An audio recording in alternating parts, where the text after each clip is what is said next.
c'est Arnaud ASMR. On se retrouve donc sur une vidéo derniers achats où malheureusement, comme vous pouvez le constater sur la vidéo et aussi au niveau du son, j'ai été obligé de changer de micro. Tout simplement parce que le Blue Yeti ne fonctionne plus sur mon ordinateur. En effet, euh, mes ports USB semblent morts. C'est bien un problème matériel. J'ai essayé tout ce qui était possible de faire, mais malheureusement, il n'y a rien à faire. Bon, je comptais changer d'ordinateur, mais je peux pas tout de suite, donc va falloir attendre quelques mois. Et en attendant, j'ai été obligé de prendre un micro, je dirais un petit peu bas de gamme, l'histoire de continuer à faire des vidéos. Donc je sais que le son est moins bon. J'espère que ça restera correct et que ça vous détendra quand même. Malheureusement, je peux pas faire autrement. Je vais quand même faire cette vidéo. Et suivant votre retour, soit je continuerai, soit j'arrêterai. Donc on commence cette vidéo derniers achats avec un jeu. Il s'agit de Fallout 4 sur PlayStation 4. Donc je vais pas m'attarder dessus parce que j'ai fait une vidéo complète où j'en parle de ce jeu. Une vidéo d'une trentaine de minutes qui précède celle-ci. Ce que je peux vous en dire quand même, c'est que c'est un bon jeu que j'ai fini déjà plusieurs fois. Du moins la quête principale, parce qu'il y a énormément de quêtes secondaires que je n'ai pas encore fait. Malheureusement, je dirais qu'il a un système de dialogue qui est assez défectueux, qui est pas très bon et qui surtout n'a pas d'impact sur le monde. Ils ont supprimé aussi le système de karma, ce qui est vraiment dommage parce que c'était un des points importants des Fallout. Hormis ça, bon je dirais que hormis ça et les bugs aussi parce qu'il y a pas mal de bugs, ça reste un bon jeu dans la droite lignée de Fallout 3. Donc si vous voulez avoir un avis plus complet dessus, je vous laisse tout simplement regarder la vidéo précédente. Elle dure une trentaine de minutes. J'essaie d'être le plus objectif possible, de donner le plus d'infos possible. Et voilà, j'ai mis des petites musiques du jeu en fond, histoire de vous mettre dans l'ambiance. J'ai ensuite acheté des DVD. J'ai acheté aussi un jeu en dématériel. Donc ça, c'est quelque chose qui me ressemble pas. Notamment, j'achète toujours en matériel. Mais là, j'ai un petit peu craqué. En fait, c'était pendant le Black Friday sur le PlayStation Store.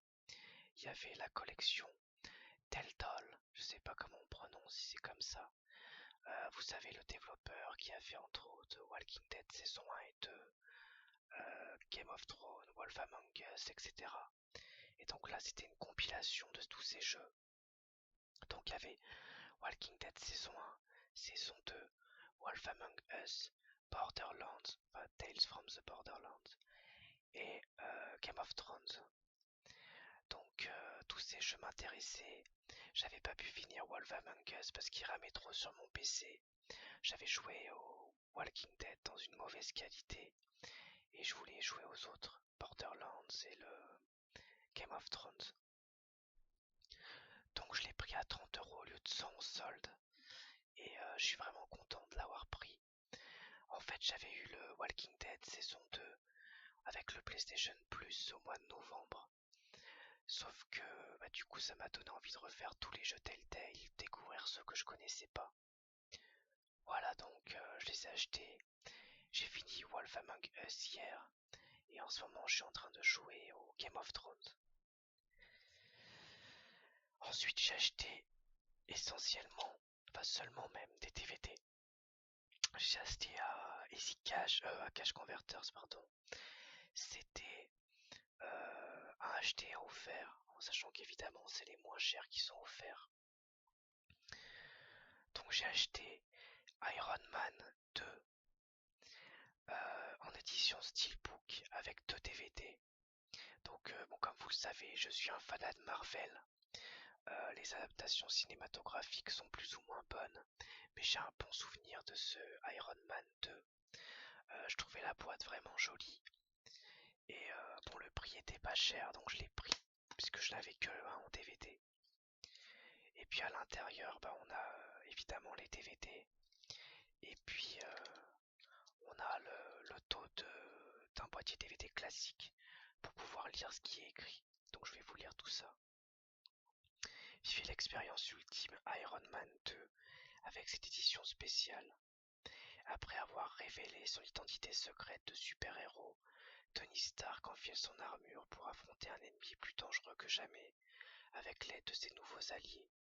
Une édition armée de bonus qui vous emmène au cœur de l'armure et vous pouvez vivre une expérience unique.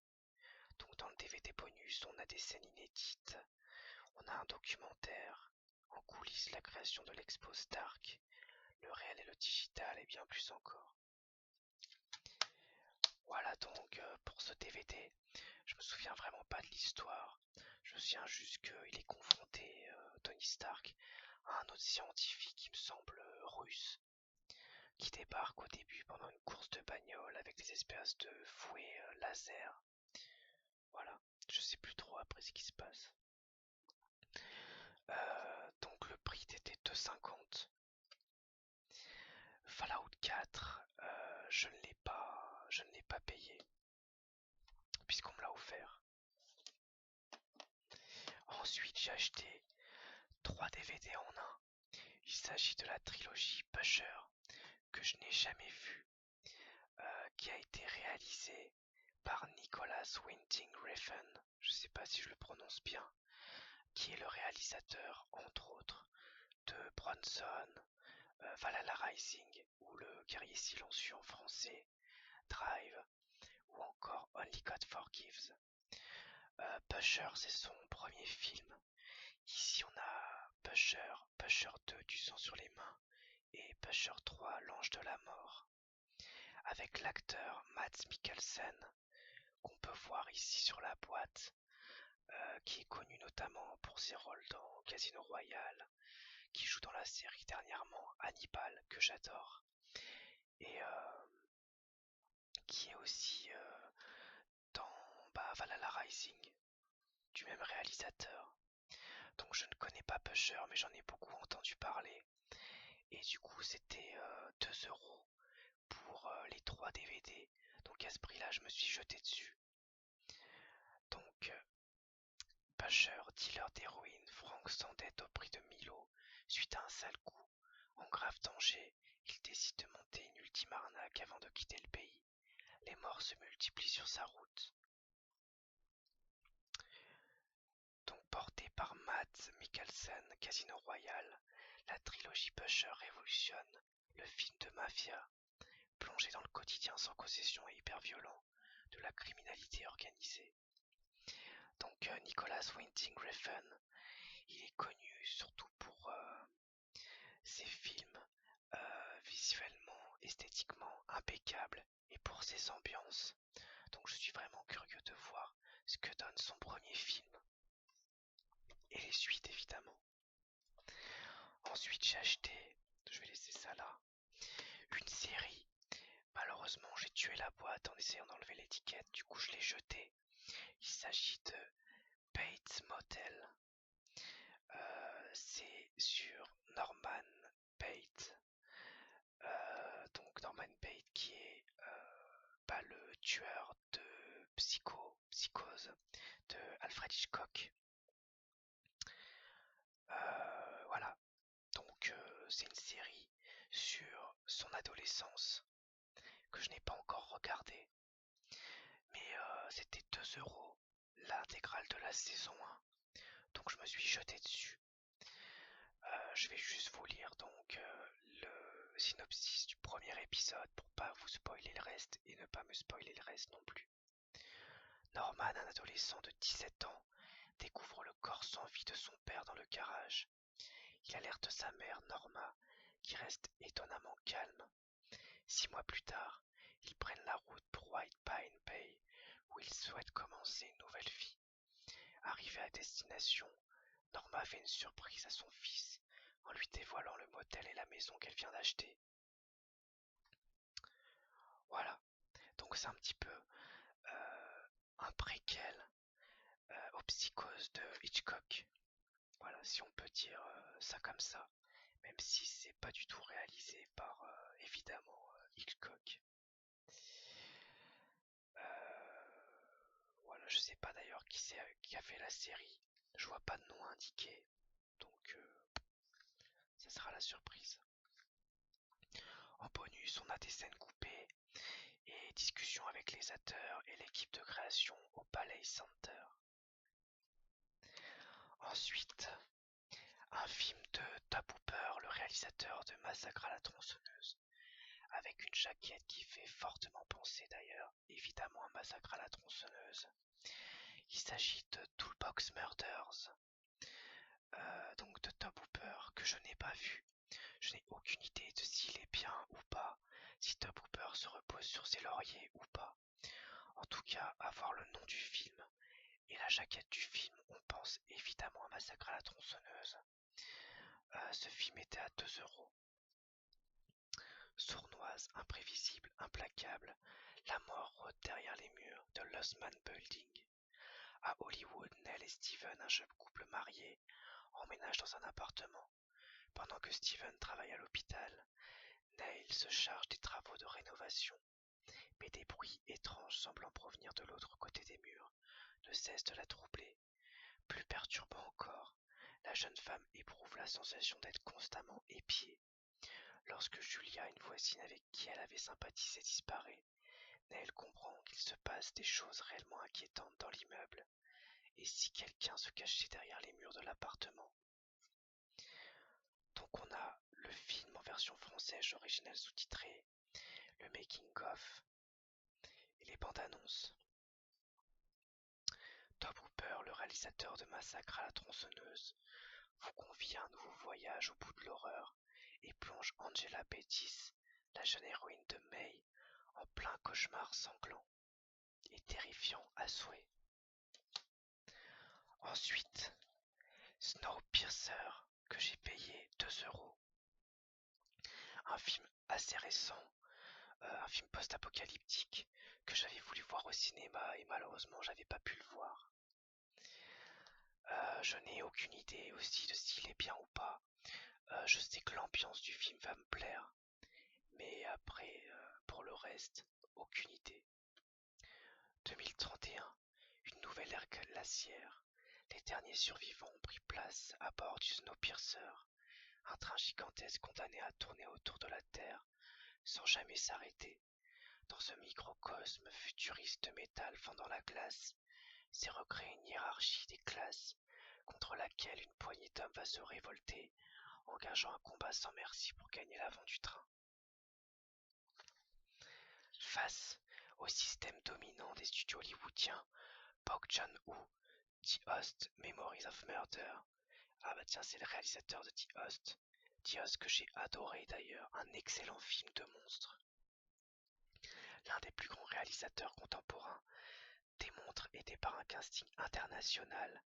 Chris Evans, Captain America, Tilda Swinton, Le Monde de Narnia, John Hurt, La Taupe, Ed Harris, History of Violence et Song Kang-ho, The Host, que l'indépendance et la virtuosité mise au service d'une super production peuvent créer un blockbuster qui fera date. La révolution commence ici. Snowpiercer marque l'histoire du cinéma. Première, le plus givré, le plus inventif des blockbusters post-apocalyptiques, Télérama. Donc, ça sera la surprise, mais je vais sans doute très bientôt le regarder, parce que, comme vous le savez, j'adore les ambiances post-apocalyptiques, et le film a l'air quand même assez original. N'hésitez pas évidemment à donner votre avis sur les films dont je parle, même si je les ai pas vus. Par contre, s'il vous plaît, ne me spoilez pas. On passe ensuite au DVD que je n'ai pas payé, puisqu'ils étaient offerts. Il y en a normalement 5, mais il y en a un malheureusement qui n'était pas dedans, donc je l'ai enlevé. À la place, il y avait Sonic Heroes sur Xbox dans la boîte. Donc ce que je vais faire, c'est que le premier abonné qui a une Xbox première du nom et qui souhaite avoir Sonic Heroes, il va tout simplement, il me le demande et je lui envoie par la poste.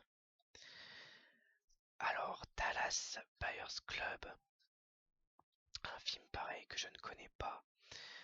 Je sais juste que c'est un film sur, il me semble, le sida et l'homosexualité, pour casser un petit peu les préjugés des gens, avec entre autres Jared Leto, dont on avait beaucoup parlé de la performance en tant que travesti, que transsexuel, pardon. Donc, je vais vous lire le dos de la boîte. Ron Woodruff a 35 ans, des bottes, un Teston, je sais pas comment on dit, Stetson, ça doit être un chapeau, c'est un cow-boy, un vrai. Sa vie, sexe, drogue et rodéo. Tout bascule quand diagnostiqué séropositif. Il lui reste 30 jours à vivre. Révolté par l'impuissance du corps médical et le lobby des laboratoires pharmaceutiques, il recourt à des traitements alternatifs non officiels. Au fil du temps, il rassemble d'autres malades en quête de guérison. Le Dallas Buyers Club est né. Donc c'est pas un film... Bon, en fait non, je vais rien vous en dire parce que tout simplement j'en sais rien. Je sais pas du tout le contenu du film. Je sais juste que c'est un film assez récent dont j'avais beaucoup entendu parler, notamment sur internet. Et du coup j'avais vraiment envie de le voir. Donc celui-ci je l'ai pas payé. Bad Taste, le premier film de Peter Jackson que j'ai vu il y a longtemps et que j'avais adoré. Je l'avais vu après Brain Dead que j'avais aussi adoré. Film de zombies complètement délirant. Hyper gore, avec notamment la scène de la tondeuse à gazon, qui est la scène la plus sanglante, je crois, du cinéma. Donc c'est un film de jeunesse de Peter Jackson. Et bon, il a été fait avec très peu de moyens. Quand on le voit, on a du mal à se dire que c'est le même réalisateur qui a fait Le Seigneur des Anneaux. Mais il est vraiment génial, il est vraiment très drôle, et je ne peux que le conseiller. Une petite ville tranquille, trop tranquille, inquiète les autorités. Tous les habitants ont disparu. À l'origine de ce massacre, un contingent d'aliens très violents et affamés, venus sur Terre pour leur casse-croûte intergalactique. Je n'ai jamais vu de film aussi répugnant et formidable. Hollywood Reporter. À l'intérieur, on a évidemment le film, avec chapitrage, film annonce, Bad Taste, Le Seigneur des Anneaux, filmographie de Peter Jackson, behind the scene, et le making of, avec un magnifique alien devant, avec une Kalachnikov et qui fait un doigt d'honneur. Ensuite, on a de nouveau une série que je n'ai pas payée. Il s'agit de la série Trafic. Donc moi j'avais adoré le film Trafic, qui est un film que j'adore vraiment, notamment pour son ambiance et sa bande originale, mais aussi pour sa réalisation. Je voulais donc voir ce que donne la série, même si je pense qu'il y a des chances que je sois déçu. Elle a été réalisée par le réalisateur de 24 heures chrono, une série très connue mais que je n'ai jamais regardée et que je ne connais pas du tout. Donc voilà, ça sera un petit peu la surprise. Plus percutant encore que le film oscarisé de Steven Soderbergh, Trafic, la série scrute le monde impitoyable des trafics illicites, qui ne se limitent pas à la drogue, mais s'étendent aussi aux marchandises, aux armes et même aux êtres humains. Trois destins vont se croiser dans cet univers sordide où la vie même n'a aucune valeur. Mike Kay, un agent américain de la lutte anti-drogue en mission en Afghanistan. Adam Kadyrov, un immigré en situation irrégulière dont la famille a été assassinée. Et Ben Edmonds, un jeune requin qui reprend l'affaire familiale en main. Les existences de ces trois hommes s'entrecroisent quand ils en comprennent la raison, jusqu'au dénouement. Trafic, la série dépeint un milieu dans lequel l'attrait du pouvoir et de l'argent règne et entraîne des innocents dans un monde brutal, impitoyable et dangereux. Beaucoup de DVD donc que je n'ai pas vu et que je vais découvrir, puisque j'ai pas mal de temps en ce moment. Le dernier que je n'ai pas payé encore une fois, Il s'agit de La légende de Satoichi. Voilà un film culte dont j'ai beaucoup entendu parler, que j'ai pas mal entendu aussi sampler dans des musiques sur un genre de samouraï aveugle. Voilà, donc je vais vous lire le dos de la boîte. Un aveugle d'aspect pâteau fait éruption dans la petite province de Shimosa. Nommé Ichi, il se fait vite connaître pour ses talents de masseur et pour son habileté surnaturelle au thé. Mais une autre réputation l'a précédé. En dépit de son handicap, c'est un prêteur hors pair, et le chef Sukegoro du clan Yakuza Ryoka entend bien s'attacher ses services dans la guerre sanglante qui gronde contre son ennemi irréductible. Le clan Sasagawa, pour Satoichi, c'est aussi la perspective d'un combat à mort contre Hirate, un mercenaire pour lequel il se prit d'amitié. Satoichi, c'est d'abord l'un des personnages les plus populaires de l'histoire du cinéma japonais. 26 films qui seront suivis de 100 téléfilms et même d'une pièce de théâtre.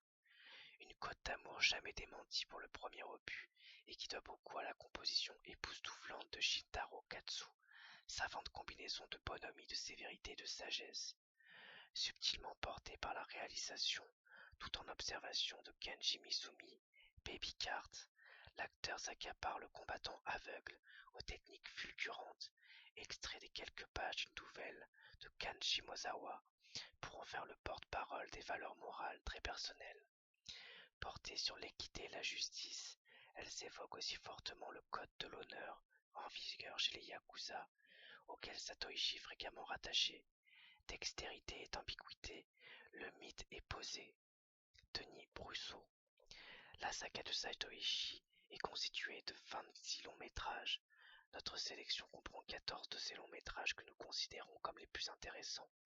La numérotation appliquée sur la tranche reprend d'abord la numérotation selon notre sélection et en plus petit la numérotation selon l'ordre chronologique de la saga. Donc là je pense que c'est le premier film sans doute, puisqu'il est écrit numéro 1. Voilà donc pour les derniers achats. J'espère que cette vidéo vous aura quand même plu, en dépit de, comme vous le savez, de mon problème de micro, de mon problème d'ordinateur. Donc je pourrais réutiliser le Blue Yeti, évidemment quand j'aurai changé d'ordinateur, mais ça sera pas avant le début d'année, sans doute janvier ou février, peut-être même après, ça va dépendre de l'état de mes finances. Sachez en tout cas que c'est toujours un plaisir d'avoir vos retours et j'espère en tout cas que voilà, ça vous aura quand même plu, que vous ne serez pas trop déçus de la qualité du son, parce que je vais être obligé de fonctionner comme ça pendant au moins 2-3 mois minimum. Et je vous dis à bientôt pour une nouvelle vidéo ASMR. Merci à tous, au revoir.